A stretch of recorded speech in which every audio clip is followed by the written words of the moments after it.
அவருக்கு திருமணம் ஆகாமல் இருக்கிறதுக்குலாம் அமைப்பு இல்லை. நான் அதனால தான் சொல்லியிருக்கேன், திருமணம்ன்றது ஒன்று இல்லவே இல்லை ஜாதகத்தில்.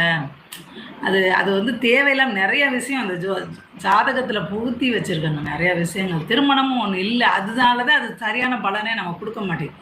எப்போ கல்யாணம் ஆகும், டைவர்ஸ் ஆகுறது, புருஷனை பொண்டாட்டி கொள்வது, பொண்டாட்டி புருஷன் கொள்வது, எல்லா விபரீதங்களும் காத்திருப்புகளும் நடக்கிறது காரணம் அப்படி ஒரு இடமே இல்லையா அப்படின்றதான் உண்மை. திருமணம் அப்படின்ற ஒன்று அது அதை பற்றி தேடலே இல்லாமல் இருக்கிறது தான் நல்லது என்னை பொறுத்த வரைக்கும்.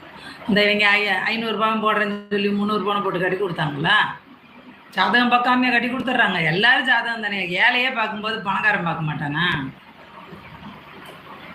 அப்படி ஒன்று இல்லை.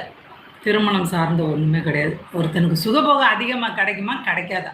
அது எந்த மாதிரியான சுகபோகம்ன்றதுக்கு நிறையா தேடி உள்ளே போய் பார்த்தா ஏதாவது கிடைக்கும், சில நேரம் ஒன்றுமே கிடைக்காது. ஒன்று அவன்